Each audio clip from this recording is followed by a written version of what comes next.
to address this conference and to be able to meet a number of people who I have not had the opportunity to meet, but I know are fighting as we are fighting to save public education.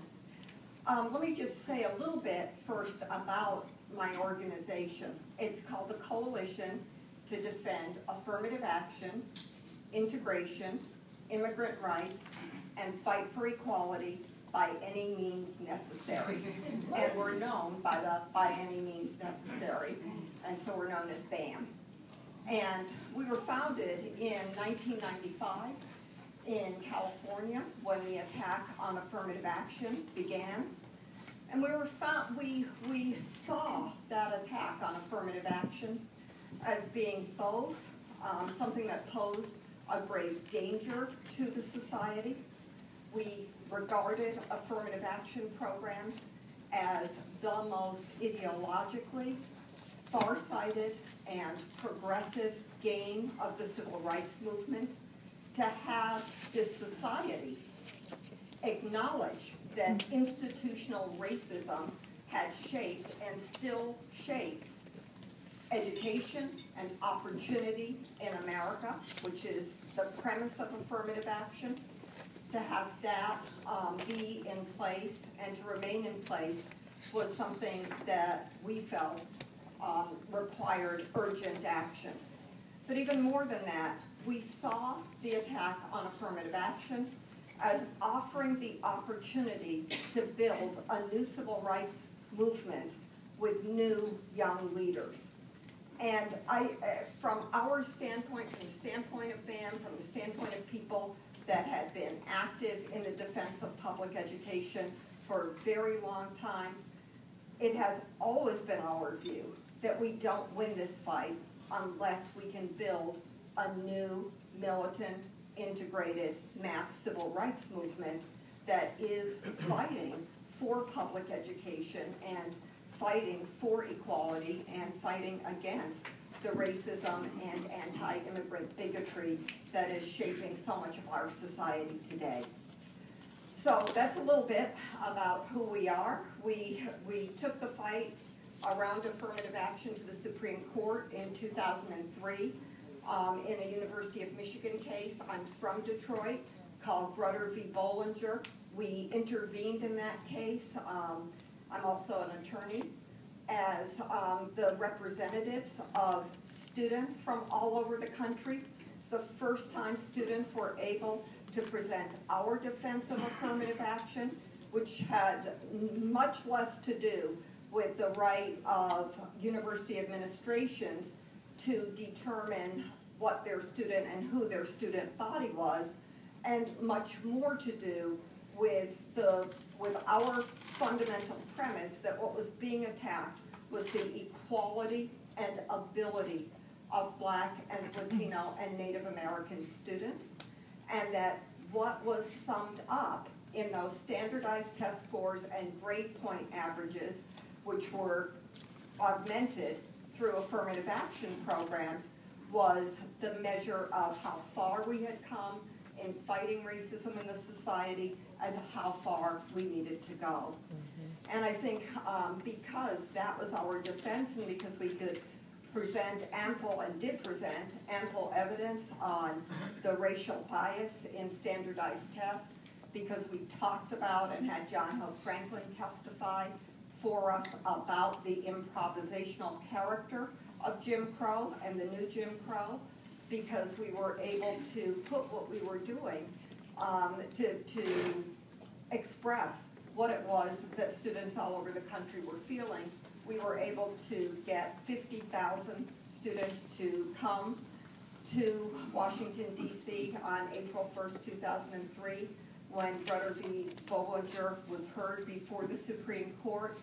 And we really feel that that march and that rally was absolutely decisive to winning that case. If we were able to mobilize something like that again, I do think that we could restore so much of what has been lost from public education. So what I'd like to focus on a little bit today is talking about who I think the best audience is in the fight to defend public education.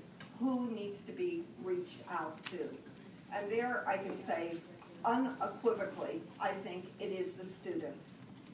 We've found everywhere that we've organized as a national organization that the group of people who are most prepared to fight for public education, for advancing desegregation in public education against charter schools are students themselves.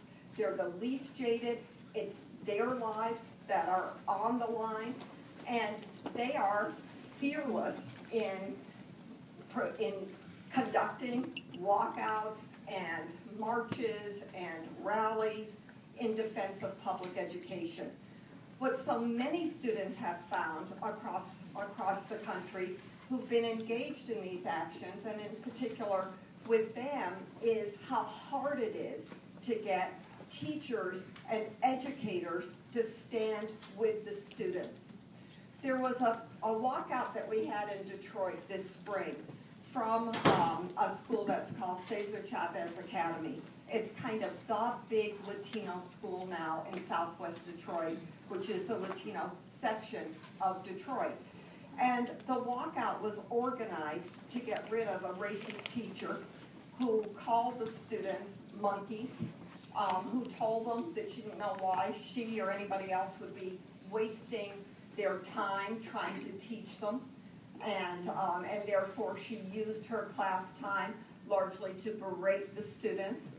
And this is one of many charter schools that exist now in the city of Detroit and for this neighborhood, because of the vast number of school closings in Detroit. This is kind of the only local school that exists for thousands and thousands of young people in that area. And the students organized a walkout. And in the course of that walkout, and they organized a march, and there were students from other public high schools and schools in Detroit that walked out with them and that joined that action and effort. And as a result of that, not only was it possible for the students to get that teacher's contract not renewed this summer, but it really put that community squarely in charge of that school in a way that very few communities are of education, whether it's in the charter school section or in public education today. In the course of that walkout, which was middle school students, elementary school students led the way, there was exactly one teacher who was prepared to walk out with the students. And that was a BAM teacher that was in that school. And from the standpoint of those students, to have one adult sanctioning, fighting, saying, yeah, it's right to stand up against racism. Yeah, there is something that can be done. And, you know, I, as your teacher, will back you, meant the world to those students. Because so often when students act, if they get suspended or if there's discipline against them, largely what they hear from teachers is that they shouldn't have fought. And we found in Detroit, but also in California, that it isn't that hard to win some of the important, granted, small battles around public education if you just fight, if you just push back. And I think it's that experience that really makes me feel that organizing students and organizing direct action is the way to go. When I was thinking about this conference and I was thinking about the orientation towards parents and opt-out, it seemed to me that that's a much harder road to go if what it is that you're seeking is to improve public education and to end the use of standardized testing to judge teachers and to judge students. Because, at least in our experience in Detroit, in our fight to save public education, it's been very difficult to mobilize parents to do too much. That has a lot to do with the overwhelming conditions of those parents' lives. But it has been possible to get students to strike against having to take standardized tests, and through that process to be able to eliminate some of the testing that has gone on in the city of Detroit. I want to say just a little bit about Detroit, and then a few other things, and then open up for questions. I think in 20 years, when the history of Detroit is written, it will be said that the last 10 years in Detroit have been one of the most disastrous 10 years in the history of any city in this nation. We've had our own trail of tears in the city of Detroit. We've seen tens of thousands of students pushed out of the public education system. We've seen school reform that allows 60 students per class. We've seen the systematic closing. Today, there are 1/3 of the schools that existed 7 years ago still operating. There have been whole neighborhoods in which public education has been completely shut down. And through all of that, the people of Detroit have resisted charter schools. Through all of that, there's been a quiet resistance to the attacks against the young people in the city of Detroit. There's been a master plan for the city of Detroit that is a part of the school closing plan, which was to make Detroit a city that traditionally has been about 1 million people into a city of 500,000. And closing the schools has been an instrumental part of getting people to leave the city of Detroit. Because once you lose schools, then it's very, very hard for people to sell their houses, to get people to come in to the city. Anyone who's been able to get out of Detroit has gotten out of Detroit. I live in the city of Detroit. There's some of us who are just like, we're not leaving, we're not being pushed out. In the last census data of the city of Detroit, it was clear that the drop in population from 1 million to around 700,000 was the largest drop in any city in the last 125 years of population moving out of the city in a 10-year span. And I think it's fair to say that that attack on Detroit has taken place really for two reasons. One, I think apart from the city of Washington, D.C., Detroit remains a place where black power really means something. And Detroit has been punished for defending the meaning of that.